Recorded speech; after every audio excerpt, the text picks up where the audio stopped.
En primer lugar, señalar que el dolor es una sensación que para nadie, o la mayoría en realidad, no es placentera. Y que lógicamente, en relación al dolor somático, tiene que tener algún tipo de localización específica para diferenciarlo o divorciarlo de lo que correspondería al dolor visceral. Existen en realidad varios tipos de dolor, pero clásicamente el dolor somático hace referencia a un tipo de dolor que va a tener una localización bastante definida y que lógicamente en base a ello va a tener que activarse una vía de señalización que involucre la percepción del dolor como tal y algún mecanismo de control para que este dolor no sea tan incómodo para la persona que lo está sufriendo. En general, este dolor es producido por cualquier injuria o lesión que se vaya a dar en algún tejido. El estímulo, por tanto, tiene que ser definitivamente algo nocivo para la economía, algo que condiciona algún tipo de daño y que lógicamente en el mejor de los casos tendría que desaparecer. Y para cuando desaparece el factor injuriante, lesivo o la nox en general, la mayoría de veces también la percepción del dolor tiene que hacer lo mismo, es decir, desaparecer.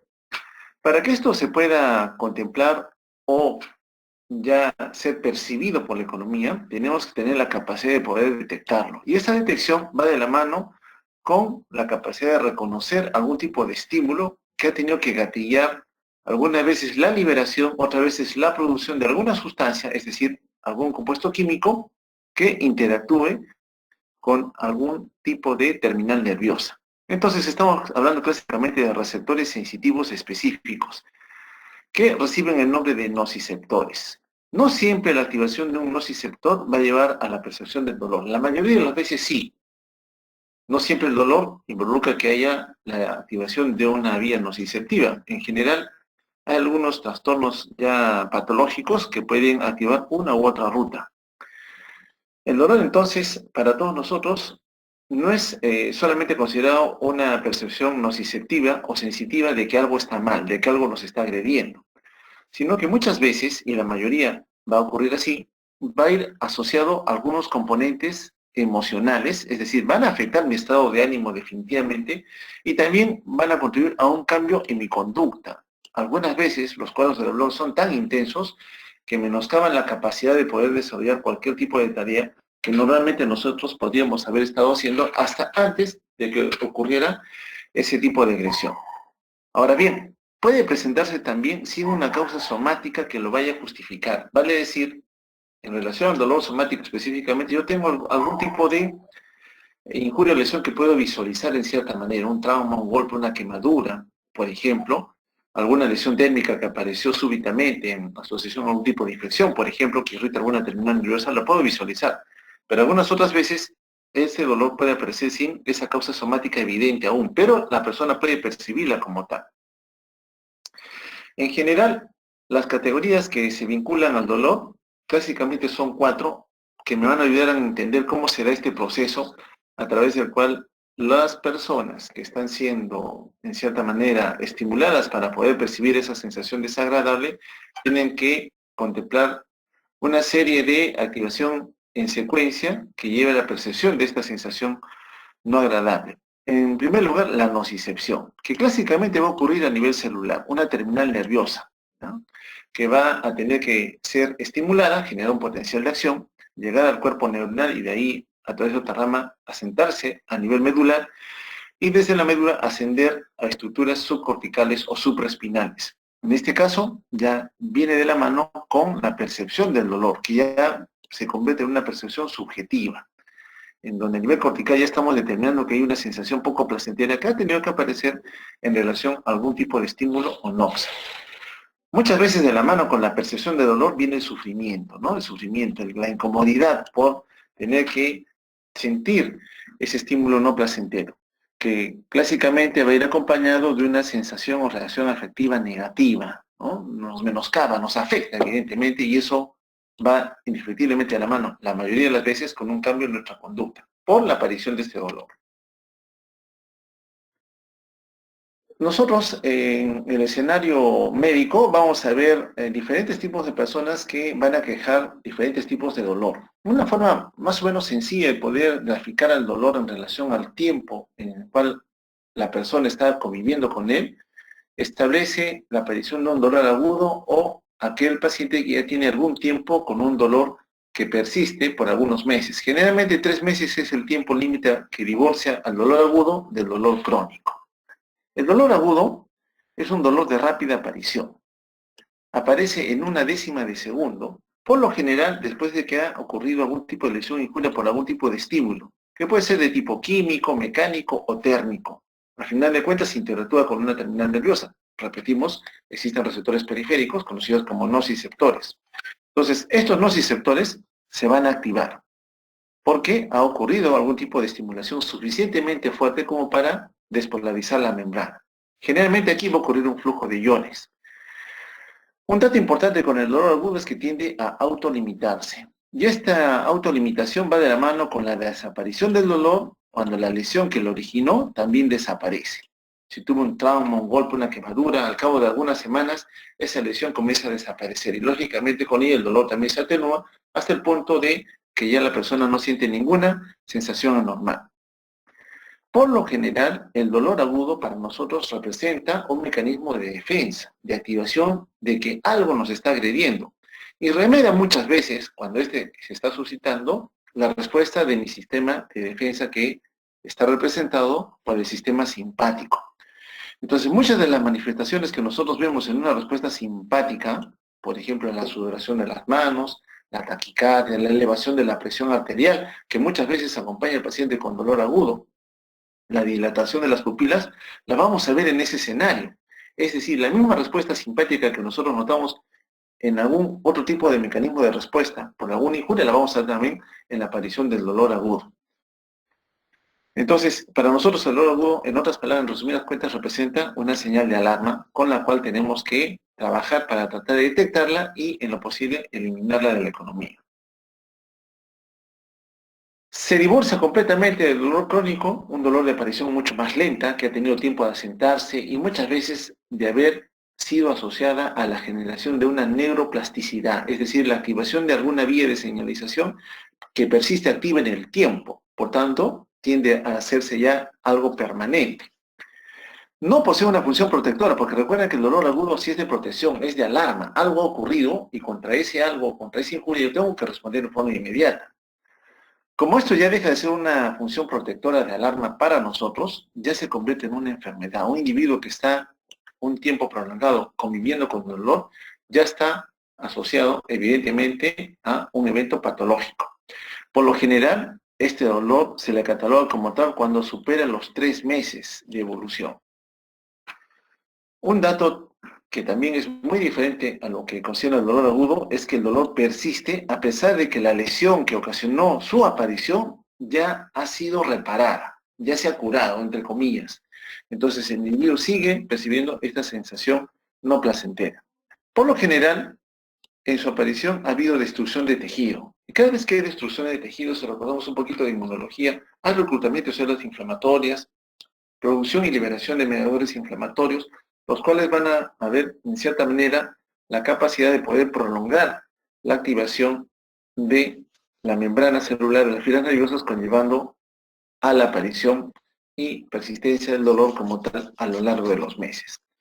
No se autolimita, ¿ya? No tenemos la capacidad como el dolor agudo de poder autolimitarlo. Los mecanismos de compensación, de control de la vía de señalización del dolor, que habitualmente se activan cada vez que somos agredidos, estimulando los nociceptores, no van a ser suficientemente fuertes o adecuadas para poder controlar esas vías de señalización. En general decía, tenemos varios tipos de dolor. Uno era el tiempo, ¿no? Agudo o crónico, con las diferencias que hemos detallado. Otras en relación a la causa sobre la cual el dolor está apareciendo.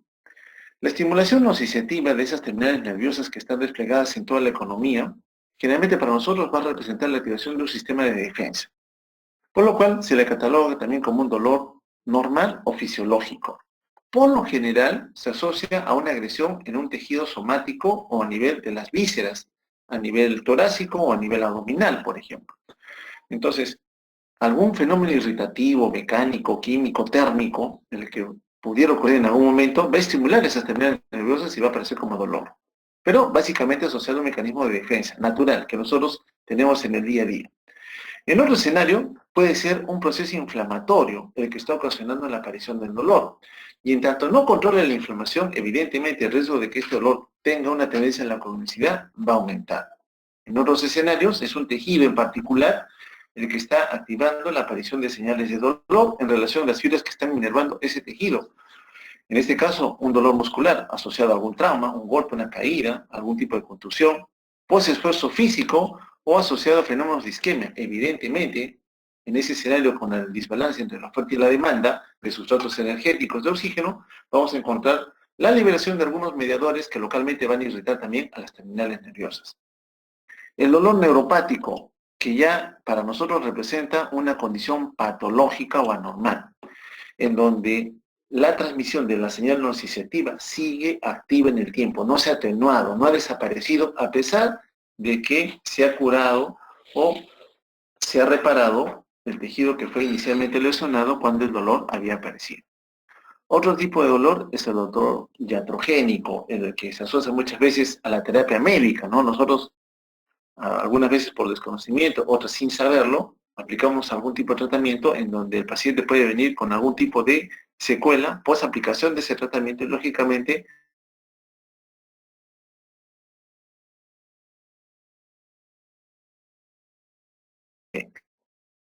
muy bien. También necesitamos recordar, en base a que el dolor tiene que ser capturado, eh, sensado en la periferia, traducido en una señal eléctrica, transmitido a un estamento superior, generalmente a la médula, a estructuras subcorticales o supraespinales, como señala, y finalmente en la corteza, tiene que haber una serie de circuitos que van a llevar a que la transmisión de esa señal llegue a ser detectada como tal, como dolor. Entonces, en la mayoría de las veces, sabiendo que los órganos en general tienen muchas terminales nerviosas que se conocen como nociceptores, estos tienen que tener la capacidad de poder convivir diariamente con diferentes estímulos. Nosotros continuamente estamos recibiendo algunos estímulos traumáticos, a veces químicos, a veces térmicos, pero no estamos en forma permanente percibiendo una sensación desagradable que se cataloga como dolor. Quiere decir, en otras palabras, que estos nociceptores tienen que tener la capacidad de poder distinguir estímulos inocuos que no nos van a causar mayor daño de aquel estímulo que evidentemente sí va a ser nocivo, sí va a ser perjudicial. Evidentemente va a ocasionar un daño mayor si es que nosotros no lo controlamos. Entonces, tiene que poder filtrar, en otras palabras, qué tipo de estímulo va a ser transmitido en forma efectiva a estructuras subcorticales hasta que finalmente llegue a la corteza y percibido como dolor, y que otros estímulos evidentemente no tienen que ser transmitidos y ser bloqueados a nivel periférico. Muy bien, recordad que estas terminales nerviosas conocidas como nociceptores en general son pertenecientes a fibras aferentes, conocidas también como circuitos sensoriales primarios, o neuronas de primer orden, como también en algún momento se las va a catalogar. Bien, estos nociceptores, en relación a su localización, básicamente representan tres grupos para nosotros. Los localizados a nivel de la piel, a nivel cutáneo, representados por dos fibras harto conocidas, la A delta y la C, que en general tienen la capacidad de poder detectar diferentes estímulos, químicos, mecánicos, térmicos, por lo cual se les cataloga también como polimodales, es decir, reaccionan a diferentes estímulos, no a uno en especial.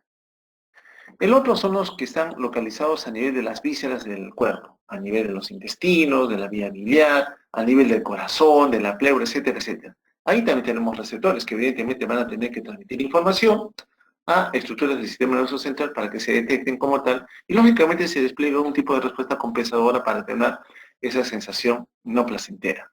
Otro grupo están localizados a nivel muscular y las articulaciones, en donde evidentemente también se va a transmitir algún tipo de señal si es que el estímulo evidentemente es catalogado como un efecto de daño en el tejido, en este caso a nivel del músculo o de la articulación. Un desgarro muscular, por ejemplo, o un traumatismo, un hematoma, post-accidente de tránsito, etcétera, etcétera. También tiene que tener la capacidad de poder ser detectado como algo anormal.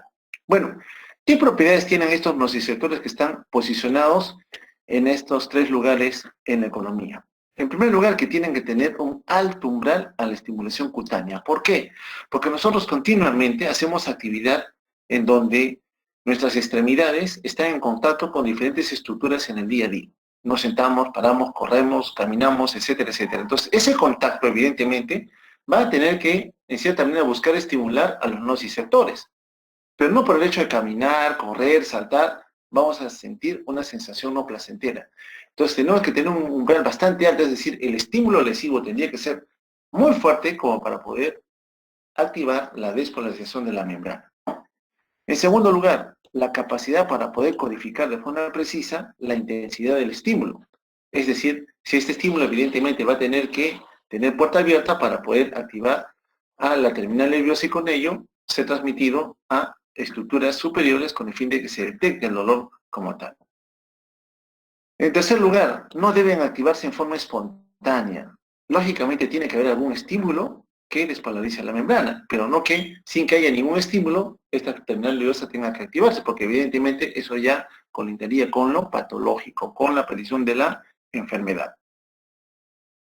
Bien, ¿qué de las aferencias nociceptivas? Hemos visto que a nivel periférico, a nivel de las vísceras, a nivel de los músculos, a nivel de las articulaciones, hay terminales nerviosas que captan algún tipo de señal irritativa, químico, térmico, mecánico, que va, según el estímulo que tenga, según el nivel de superación del umbral que permita transmitir esa señal química ahora transformada en señal eléctrica, tiene que tener un recorrido, ¿no? Entonces las fibras aferentes que pertenecen a estos nociceptores tienen sus cuerpos celulares a nivel de los ganglios raquídeos, ¿ya? En la parte posterior de la médula. Conectan, entonces, el componente periférico, la terminal nerviosa periférica, con una terminal nerviosa a nivel medular.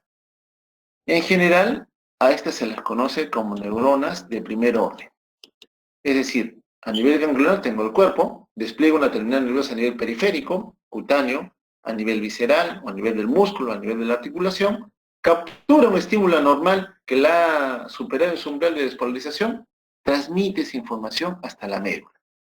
Muy bien, en la médula encuentra una segunda neurona, conocida también como neurona de segundo orden, en donde, gracias a la generación de ese potencial de acción, porque el estímulo fue suficientemente fuerte, lógicamente tiene que tener la capacidad de estimular a otra neurona nociceptiva, pero posicionada a nivel de la médula espinal. Desde aquí, por lo general, va a asciende hacia estructuras subcorticales, por debajo de la corteza, o supraespinales que están por encima de la médula. Pero en su recorrido va a pasar otros estamentos, a nivel del tronco, a nivel del tálamo principalmente, en donde va a ser un nexo con otras neuronas más, las cuales se conocen como neuronas de tercer orden, ¿no? Las neuronas de tercer orden. ¿Por qué es importante reconocer a estas neuronas de tercer orden?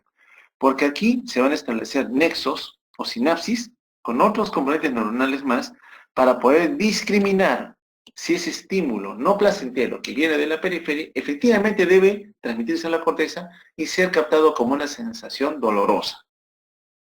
Desde aquí, lamentablemente, hay nexo con estructuras prefrontales, neuronas que también están participando en nuestra esfera afectiva, conductual.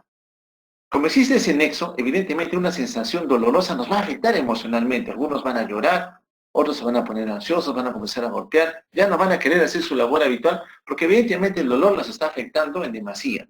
Por eso entonces no solamente aquí viene la función importante de poder discriminar el estímulo de la periferia, sino lamentablemente establecer un nexo con otras estructuras que tienen capacidad de poder afectar nuestra conducta, nuestros sentimientos.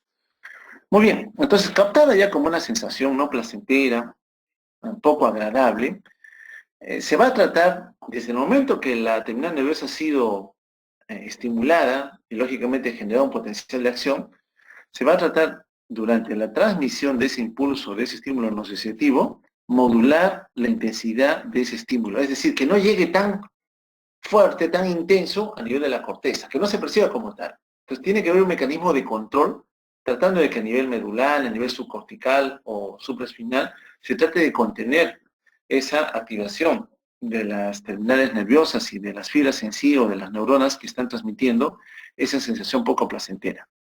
En todo ese camino, lógicamente, para ayudar a contener esa transmisión de una sensación no placentera, tiene que haber la liberación de sustancias químicas o de sustancias transmisoras, ¿no? Algunos componentes que a nivel neuronal se van a producir y que lógicamente en algún caso unas tratarán de estimular que la transmisión llegue finalmente a la corteza y otras que tratarán de inhibir o contener la transmisión de esa señal. Entonces, como que existiera una lucha en la transmisión, evidentemente, Si es un dolor agudo, señal de alerta, se tiene que reconocer como tal, pero tampoco quiero estar en forma permanente con el dolor una vez que lo he reconocido en relación a cuál fue la lesión que lo originó. Tengo que tener un mecanismo de control o de atenuación de la percepción de esa señal dolorosa. Entonces, muchas de estas señales que al final de cuentas producen la liberación de algunos mediadores químicos o transmisores pueden ser claramente excitadores o inhibidores.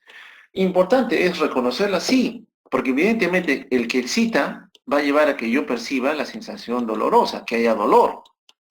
En cambio, el que inhibe me va a ayudar, porque voy a atenuar la sensación no placentera para la mayoría de nosotros. Farmacológicamente hablando, yo trataré de inhibir a los excitadores, porque no quiero que se transmita la señal dolorosa, y remediar a los inhibidores, porque si yo remedo con un producto químico, una droga en general, al inhibidor, a aquel que atenúa la transmisión de la señal que está transmitiendo al dolor para que sea percibido como tal a nivel de la corteza, evidentemente atenuaré o tranquilizaré mejor a la persona que está afectada por ese estímulo anormal. Muy bien. Entonces, los nociceptores, en otras palabras, su trabajo es detectar, filtrar y determinar si esa señal irritativa a nivel periférico, muchas veces mecánica, térmica, química, tiene alguna capacidad de despolarizar la membrana. Lógicamente, en ese escenario se van a liberar muchos mediadores, no solamente a nivel periférico, también a nivel medular, también a nivel subcortical, en donde la transmisión de la señal dolorosa tiene que claramente ser posicionada hasta que llegue a la corteza para que se perciba como tal. Entonces, muchas veces a nivel periférico, la producción o la liberación de algunos componentes va a llevar a que el estímulo actúe sobre el nociceptor y finalmente lleva a la activación de la transmisión de una señal eléctrica. Bueno, en general, el dolor somático hemos visto que está asociado a algún tipo de daño, ¿no? A nivel de tejido periférico, a nivel cutáneo. Entonces, cuando ocurre ese daño tisular, generalmente se van a liberar sustancias que van a tener la capacidad de poder transmitirse como algo no placentero, que en este caso para nosotros es el dolor. Y son varias sustancias, muchos componentes que generalmente en el daño o lesión tisular se van a producir. Algunos iones, como son el hidrógeno, por ejemplo, y el potasio, que tienen la capacidad de poder despolarizar la membrana y permitir flujos de iones. Principalmente de sodio, que sabemos que despolariza, principalmente de calcio, que sabemos que es un excitador por excelencia, es decir, va a activar la generación de un potencial de acción para que se transmita la señal a los estamentos que anteriormente hemos comentado. En otros escenarios, algunos neurotransmisores, como la serotonina, 5-hidroxitritamina o la noradrenalina, también se van a liberar, pero generalmente estos de aquí, por un lado pueden potenciar la serotonina, pero por otro pueden atenuar también la transmisión de la señal no placentera. Algunos aspectos conocidos de que el sistema nervioso trata de que ese estímulo anormal se atenúe, no sea tan intenso ahora que lo ha reconocido, lleva justamente a promover la liberación de más serotonina o más noradrenalina. Dos neurotransmisores que clásicamente también están involucrados con nuestro estado emocional. En el ambiente patológico, uno de los escenarios más reconocidos en donde serotonina y noradrenalina trabajan a nivel del circuito neuronal que permite mantener un estado de ánimo, las ganas de hacer las cosas de forma adecuada, está asociada a la depresión. En la depresión, en donde el individuo se aísla socialmente, tiene pocas ganas de hacer las cosas, de levantarse, de participar socialmente, etcétera, etcétera, se le encuentra que tiene una depresión en los niveles de serotonina y noradrenalina.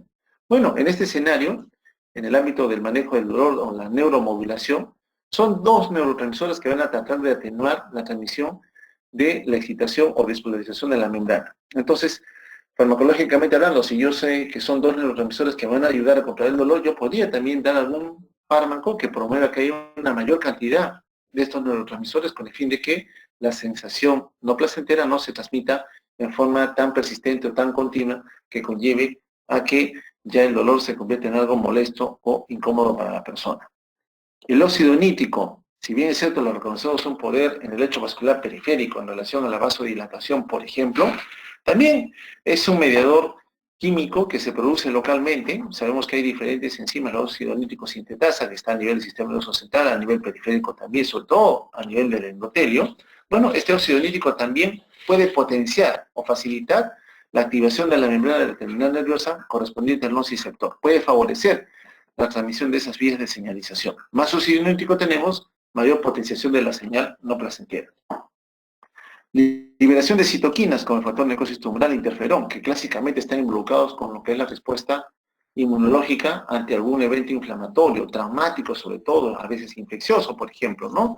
En donde también van a sensibilizar al nociceptor para que sea más fácil despolarizarlo y lógicamente activar la percepción de una señal dolorosa a nivel de la corteza. Junto con esto, los eicosanoides, ¿no? Las prostaglandinas, los leucotrienos, que también, siendo parte de la respuesta inflamatoria, también sensibilizan a los nociceptores para que sea más fácil despolarizarlos y llevar a la aparición de esa sensación no placentera. Las aminas, como la histamina, también, lógicamente, pueden favorecer esto, sobre todo por la facilitación de reclutamiento de células inflamatorias cuando son vertidas a algún tipo de tejido en particular que esté sufriendo algún tipo de agresión. Las quininas, como la bradiquinina, también correspondientes a esto, sensibilizan a la terminal nerviosa. Algunos péptidos, como la sustancia P o el péptido relacionado al gen de la calcitonina. Estos básicamente, porque están relacionados a un factor de crecimiento nervioso que va a hacer que se suscite la neuroplasticidad. Sobre todo en aquel escenario en donde el individuo no ha terminado de controlar adecuadamente la percepción lesiva que originó la despolarización de la membrana, así activando potenciales de acción que son percibidos como una sensación dolorosa, y eso persiste en el tiempo. Entonces es importante también reconocer quiénes son los mediadores de esa respuesta normal. Bueno, al final de cuentas, el estímulo llegó a nivel medular, asciende por la médula espinal, en donde sabemos que va a tratar de sufrir un primer procesamiento, es decir, que se contenga en algo la intensidad de esa estimulación nada placentera para nosotros. Localmente a nivel medular, sistemas o circuitos espinales intrínsecos van a tratar de controlar la intensidad de la activación nerviosa, con el fin de que el estímulo no llegue tan fuerte a nivel de la corteza, que no sea percibido como tal, en forma tan persistente. Entonces va a tratar de generar un sistema de control, de atenuación de la percepción del dolor. Entonces, unos escenarios ocurren a nivel periférico mismo, otros a nivel medular y otros que van a descender desde estructuras subcorticales. Bueno, igual el estímulo es muy fuerte, sigue ascendiendo y conforme asciende hace conexiones con parte de nuestro sistema autónomo. Entonces puede haber una respuesta vegetativa, otras veces motora. Nos hemos quemado la mano, inmediatamente retiramos la mano como un mecanismo de defensa. Pero lógicamente ya la percepción del dolor por esos nexos que existen con la corteza prefrontal sobre todo, también van a afectar en definitiva nuestra esfera emocional. Al final de cuentas el dolor ya llegó a la corteza, por tanto ya se hizo consciente. Pero notemos que ese proceso es bastante rápido. En menos de un segundo, sobre todo en el curia que ha ocurrido súbitamente, nosotros ya percibimos el dolor como algo normal. Pero en esa décima de segundo ya se activaron una serie de mecanismos de control que van a tratar, repito, de atenuar la sensación poco placentera. Muy bien. Entonces, en todo ese camino en donde el nociceptor ha sido estimulado con un estímulo químico o algún producto, o algún estímulo mecánico o irritativo, etcétera, etcétera, al final se despolarizó la membrana y comienza a ascender buscando a la corteza para transmitir lo que está ocurriendo a nivel periférico. En todo ese escenario van a ocurrir liberación también de neurotransmisores. Y los neurotransmisores en general van a ir asociados a tres grupos. Aquellos que tienen poder excitador, en donde tenemos al glutamato por excelencia como el principal neurotransmisor excitador, al ATP, que potencia la transmisión de la señal no placentera, y algunos neuropéptidos que también van a trabajar, sobre todo sustancia P o el péptido relacionado al gen de la calcitonina, con el fin de hacer que el estímulo sea persistente en el tiempo. Por ejemplo, en el caso del glutamato, ¿no? El glutamato, que reconocemos que es un neurotransmisor excitador por excelencia, una vez que es liberado a nivel medular, miren en el asta posterior de la médula se libera glutamato, porque la terminal nerviosa, que era una terminal de un nociceptor, ya fue estimulada, libera el glutamato de cuenta su receptor, los N-metil de aspartato, por ejemplo. Inmediatamente aquí favorece que haya una mayor cantidad de calcio a nivel intracelular. Y el calcio a donde va, tal igual como ocurre con glutamato, es el animador de la fiesta, el animador de la activación celular. Entonces favorece, por ejemplo, la activación de la óxido nítrico sintetasa. Y yo sé que cuando activo óxido nítrico sintetasa neuronal, aumenta la cantidad de óxido nítrico. Y hemos visto que el óxido nítrico ayuda a mejorar la estimulación de la membrana de la neurona que está captando al estímulo que se originó en una terminal periférica propia del nociceptor. Entonces facilitamos la transmisión de esa señal eléctrica. Junto con esto, algunos mediadores locales, por ejemplo aquí activando la ciclooxigenasa para que haya aumento en la producción de prostaglandinas, también potenciamos la capacidad de poder estimular mejor a la membrana. Otras trabajando con proteína quinasa C también se pueden liberar otros segundos mensajeros, por ejemplo, que también vayan a favorecer a que la célula se active.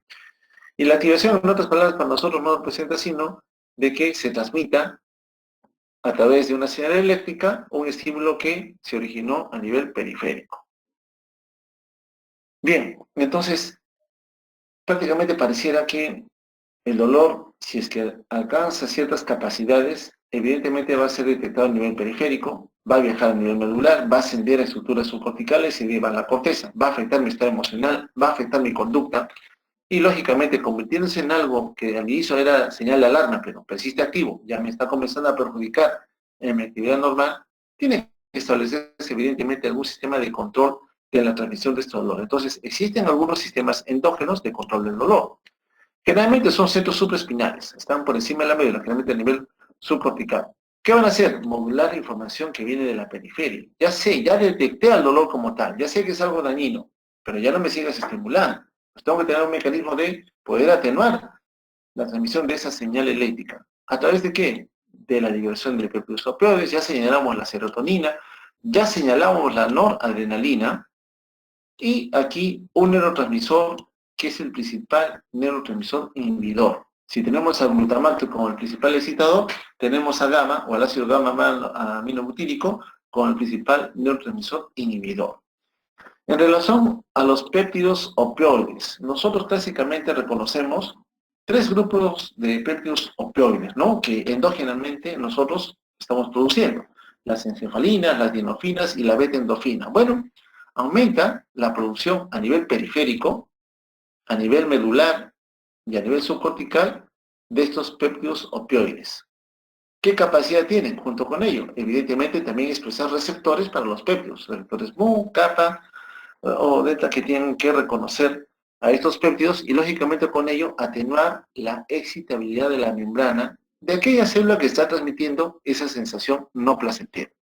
Entonces, tenemos un mecanismo, entre comillas, de control, de ayuda, de auxilio para que el dolor no sea tan intensamente molesto para la persona que está siendo agredida por cualquier tipo de estímulo a nivel periférico.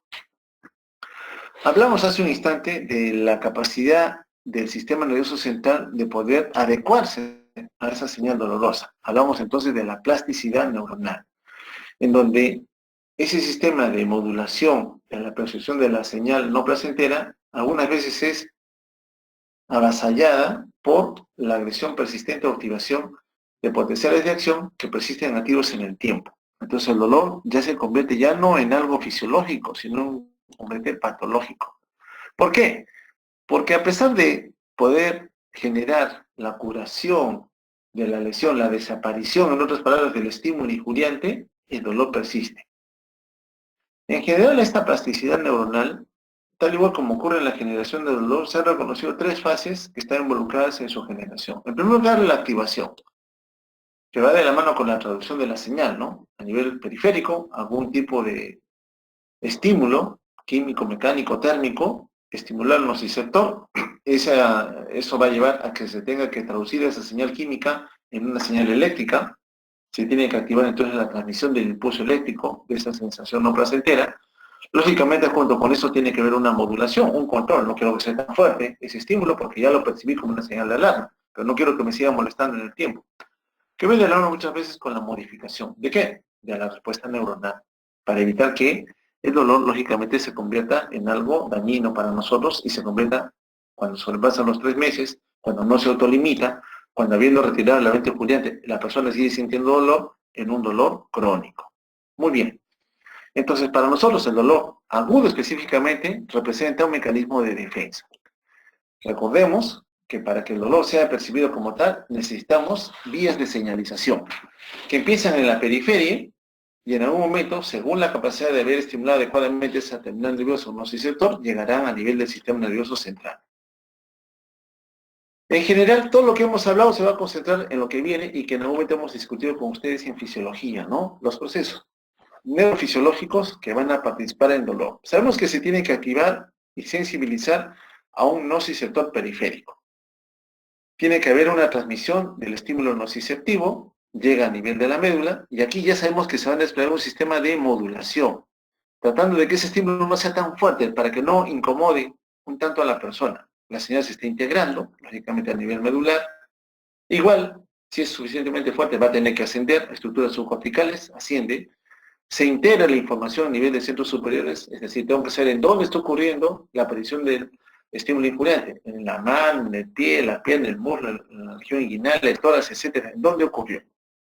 Y lógicamente, luego de que se ha detectado como tal, un sistema de control descendiente que viene desde la corteza. Muy bien, los nociceptores entonces son receptores periféricos. ¿Desencadenan una respuesta somática? Sí, porque ni bien soy agredido, yo tengo que huir del estímulo que me está atacando. Y junto con él hemos visto que también se activa una respuesta neurovegetativa, que remedia mucho a la respuesta simpática.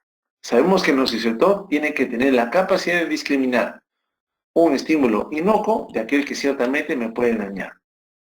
Ya sabemos que tiene un alto umbral para estimulación cutánea, codificar el estímulo lesivo y no debe estimularse en forma espontánea. Ya lo hemos visto ya anteriormente. Bueno, entonces, en resumidas cuentas, a nivel periférico, a nivel somático específicamente hablando, en algún momento puede aparecer algún tipo de lesión, algún tipo de injuria, que tenga que estimular a una terminal nerviosa conocida como nociceptor. Para esto se pueden liberar muchos mediadores. Hemos visto la serotonina, prostaglandinas, bradiquinina, por ejemplo, que van a tratar de despolarizar la membrana hasta que encuentre el cuerpo neuronal en el ganglio dorsal de la médula para que haga luego sinapsis con otra neurona de segundo orden, en donde también lógicamente se tiene que estimular la transmisión de esa señal eléctrica. Junto con esto, junto con la activación, también va a haber la aparición de un sistema de desensibilización, tratar de controlar o atenuar la transmisión de esa señal nerviosa. Eso ocurre a nivel local, periférico. También ocurre a nivel medular, como lo vamos a ver. Aún así, el estímulo va a tener la capacidad de poder ascender y llegar hasta la corteza para transmitir esa señal eléctrica. Bueno, esos nociceptores en forma general, para lo que concierne el dolor somático, se van a transmitir a través de dos fibras nerviosas, dos tipos de fibras. Unas son las fibras C y otras son las fibras A delta.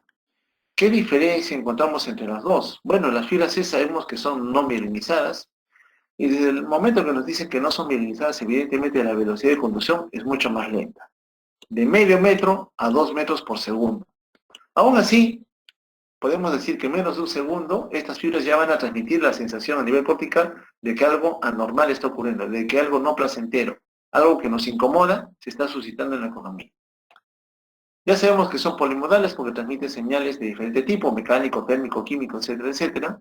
Las A delta, en cambio, son mielinizadas, son más delgadas, la velocidad de conducción es mucho más rápida porque tienen mielina, evidentemente, y por lo general son un tanto más específicas a responder a estímulos mecánicos intensos, aunque también podrían responder a estímulos térmicos. Bueno, la diferencia, repito, es porque tenemos mielina y a través de esta cubierta de mielina el pulso es saltatorio y se transmite mucho más rápido, ¿no? Entonces la velocidad de la transmisión en el escenario de una fibra no mielinizada que vemos aquí en el lado izquierdo es mucho más lenta de lo que encontramos en una fibra que sí está mielinizada. En menos tiempo transmito la señal nerviosa, el estímulo eléctrico.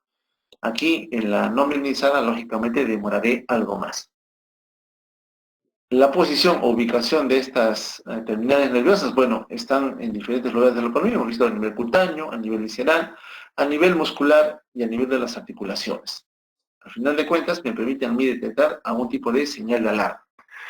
La mayoría de los nociceptores son quimioreceptores, vale decir, van a detectar señales químicas, las que hemos señalado anteriormente.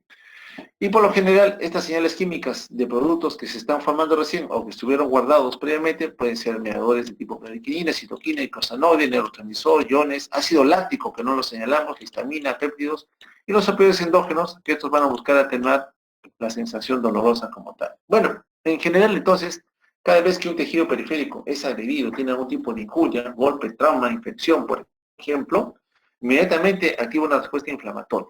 Y junto con la respuesta inflamatoria, las células liberan diferentes productos químicos, algunos de los que ya hemos señalado. Bueno, estos productos químicos tienen la capacidad de poder estimular a una terminal nerviosa conocida como nociceptor. Entonces, este nociceptor evidentemente va a transmitir la señal a la médula, de la médula a las estructuras subcorticales, y de las estructuras subcorticales asciende a la corteza, en donde finalmente se va a percibir como una señal dolorosa.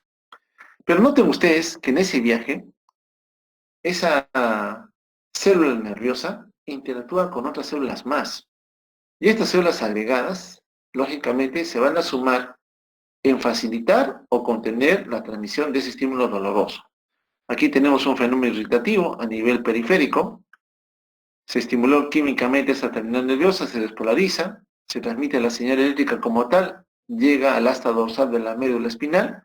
Acá hace sinapsis con otra neurona, una neurona de segundo orden, y vemos que comienza a liberar sustancia P, el péptido relacionado al gen de la calcitonina, empieza a liberar glutamato. Ya sabemos que con glutamato aumenta la concentración de calcio, y con calcio otros mediadores más, que lo que van a hacer básicamente es estimular a esta neurona de segundo orden. Y una vez estimulada, evidentemente va a llevar a que el estímulo ascienda hacia estructuras subcorticales hasta que finalmente llegue a la corteza y se percibe la señal como evento de dolor.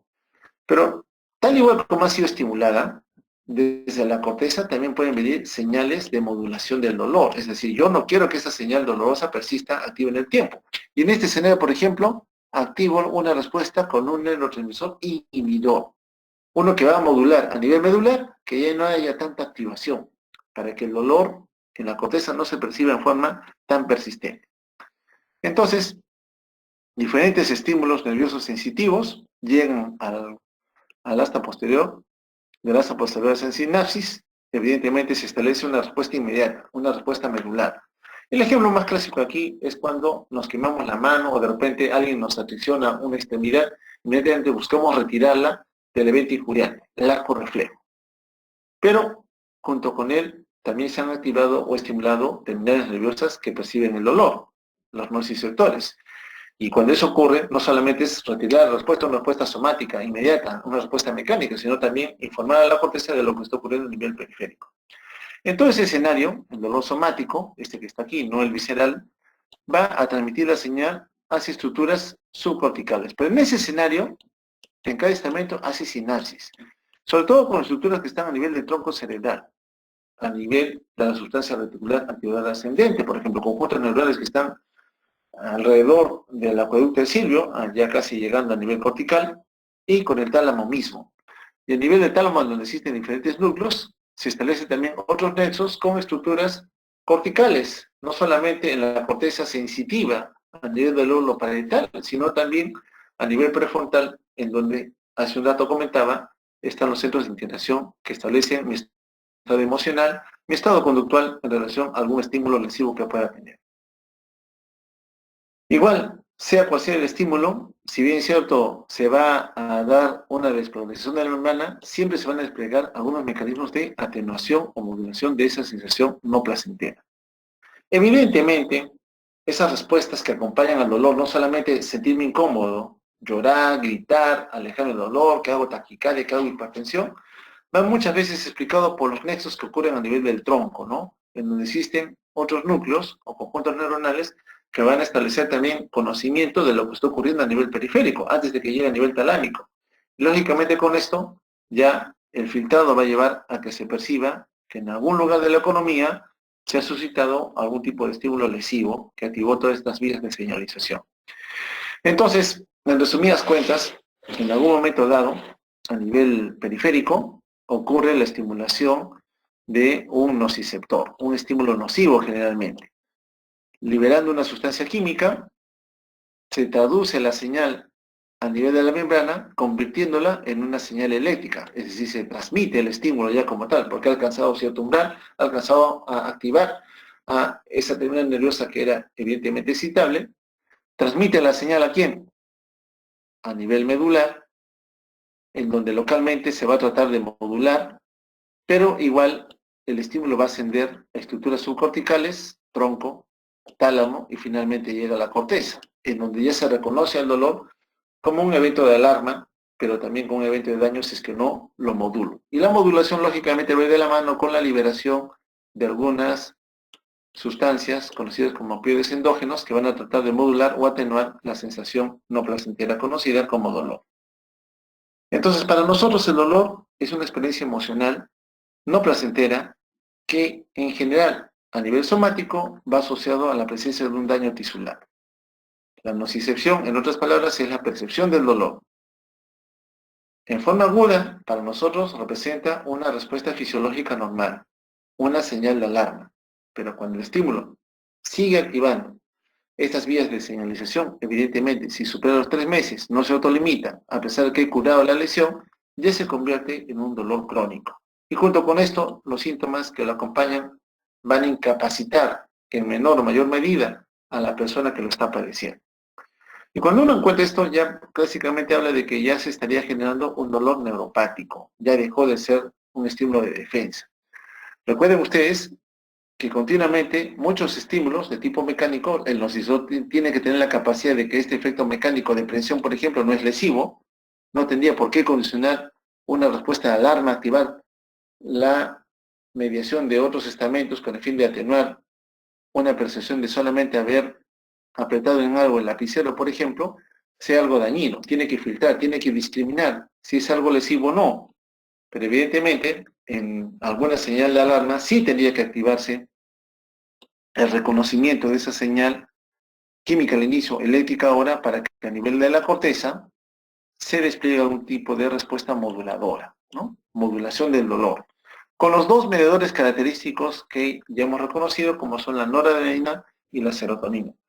Más relacionada a serotonina que a noradrenalina. Recordemos que en el ámbito patológico también, algunas personas, buscando sentirse aliviadas, acuden a algunas drogas que tienen poder de condicionar algún tipo de dependencia, farmacodependencia, a promover que haya mayor cantidad de noradrenalina a nivel del sistema nervioso central en general. La cocaína, por ejemplo, ¿no? Que promueve que haya una mayor cantidad de noradrenalina en la economía, específicamente a nivel de estos estamentos, me ayuda a controlar muchas veces el dolor. La marihuana lo mismo. Sin embargo, como son sustancias que producen adicción, ciertamente están limitadas en el ámbito farmacológico, pero quizás en algún momento alguien ha escuchado, pero hay algunos componentes de la marihuana que yo podría usar en una población en particular, paciente oncológico con dolor persistente producto de una enfermedad que ya está avanzada. En estos escenarios podría promover todavía el uso de estas drogas alucinógenas, pero con algunos componentes que no serían tan generadores de farmacodependencia, ¿no? La noradrenalina. La serotonina, por ejemplo, los antidepresivos tricíclicos, un grupo farmacológico que probablemente haya que revisar en farmacología, que potencian la acumulación de serotonina. Y yo sé que serotonina también me ayuda a modular el estímulo doloroso y atenuar la intensidad de la transmisión del mismo hacia la corteza. Lógicamente también con él puedo aliviar a la persona que está afectada de este dolor, en general del rubro somático. Entonces, ya para terminar, el procesamiento neuronal que tenemos cada vez que somos estimulados por un estímulo que ciertamente es agresivo para nosotros, significa que tengo que traducir la señal, esa sustancia química, convertirla en una señal eléctrica, transmitir la misma desde la periferia a la médula espinal y de esta al tálamo. Para ello emplearé los dos tipos de fibras, la fibra C o la sadelma. Saber que una vez que llega a nivel de la médula va a tratar de modularse la señal no placentera, sí, evidentemente va a tratar de contenerse a través de algunos mediadores locales, GABA, por ejemplo, lo que hemos visto serotonina o noradrenalina. Y cuando esto no es suficiente, una vez que es percibido el nivel de la corteza, evidentemente también algunos sistemas moduladores descendentes, clásicamente favoreciendo la producción de algunos opioides endógenos, junto con la expresión de sus receptores correspondientes, me ayudan también a modular la intensidad del dolor. Estos son los receptores mu, kappa y delta, ¿no? Todos están agrupados a proteínas G, en este caso proteínas G inhibitorias. Por tanto, bajo la cantidad de MP cíclico, con lo cual inhibo los canales calcio-voltaje dependientes. Si no tengo calcio dentro de la célula, evidentemente no activo todas las otras vías de señalización. Y el bloqueo, cuando yo quiero que los estimuladores no estén activos, glutamato a la cabeza, sustancia P o el péptido relacionado al gen de la calcitonina. Bueno, solamente en relación a los receptores, cómo es que están trabajando en relación a las proteínas G inhibitorias que me van a limitar la cantidad de MP cíclico. No tengo MP cíclico, bajo la cantidad de calcio, y si no tengo calcio no alboroto a la célula en lo que es su transmisibilidad. Bueno, el dolor crónico como tal, ya otra vez regresando al ambiente patológico, clásicamente tiene dos orígenes, ¿no? Un inflamatorio y uno neuropático. El inflamatorio cuando el estímulo ha generado todavía la liberación de mayores inflamatorios a nivel periférico. El neuropático, cuando la fibra nerviosa sigue generando potenciales de acción que son transmitidos como una sensación no placentera y llegan finalmente a la corteza. Bueno, las características que acompañan a esto son que la percepción del dolor a un estímulo cualquiera ya se ha hecho muy intenso para el umbral que debería alcanzar. Vale decir, normalmente los nociceptores tienen un umbral de dolor bastante alto. En este escenario, el umbral ha descendido. Es más fácil despolarizarlos, es más fácil activarlos. Eso se conoce como hiperalgesia, ¿no?